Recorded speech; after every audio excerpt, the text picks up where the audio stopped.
should have stopped this fight with your father. I'm stopping this one now. Don't, okay? Let me finish. I gotta prove it. Prove what? I'm not a mistake. Maybe I never got a chance to thank Apollo for helping me out after Mickey died.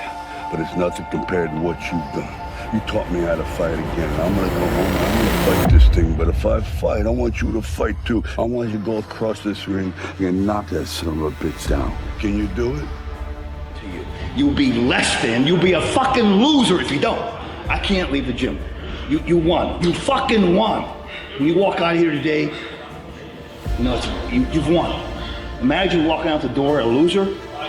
I'd rather die. I would rather die than be that loser guy. Think about that. Do you want to walk out that door a damn loser, or do you want to walk out the door a winner? You know, I'll fight to the death. And sometimes I actually went close to death. It sounds crazy, but you got to give it that much. If you want results, otherwise you'll be like everybody else. The majority of the population, they think they're training hard. That was hard. Find the gap. Don't complain. Don't murmur. Don't talk negative. That's average people talk normal. Average people talk problems. The greats talk solutions. Average people use their time to whine and complain. Average people say it's their boss' fault, it's their mother's fault, it's their average people. I used to be average. I used to say, when is my daddy coming to get me? When is my biological father gonna come in my life? And while I would talk like that, I ended up getting kicked out of school. And while I talk like that, I ended up being homeless. And while I talk like that, I was broke. And then one day I woke up and said, Eric, nobody's coming to save you. Nobody's coming to get you. But you can go to the library and get yourself. You can start reading books. You can go back to school. You can start coming to conferences. The key to being successful is planting. You've got to plant. Now, when you plant seeds, young people, you can't expect the harvest in 30 days. The harvest don't come in 30 days. You got to plant your seed, and sometimes the harvest don't come for years.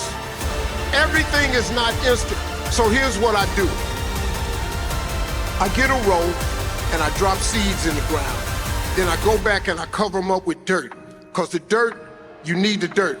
Then, once I cover it up, I dig another row and I plant some more seeds. I got about 10 rows planted. I look back at the first row and it's starting to sprout. Some stuff starting to come out the ground. I don't go back to that first row and just start eating, because it ain't really bearing no fruit right now. You can't eat the stalks and the leaves. You gotta wait till it bears fruit. In the meantime, you got to keep planting. Now, you're gonna look up in about 5 years, you're gonna look back at something you planted 5 years ago, gonna have a lot of fruit on it. Then you can go back and start partaking of that fruit. But the reason you gotta keep planting is because sometimes you're gonna get rained out. Sometimes it's gonna be a drought. Sometimes, man, the pesticides / haters is gonna do what they do to your planted crops. Now, you got to mentally be prepared for that. But the planting process can never stop. If I could tell anybody anything, keep planting seeds and never stop planting, because you have no idea when God gonna drop all the necessary rain and you look up and everything you need is right there. We go, you 8%, you the 8% or the 92%. We gonna get it out of you. We gonna get it out of you. On 3, we gonna get it out of you. When you leave this room, you will take full ownership.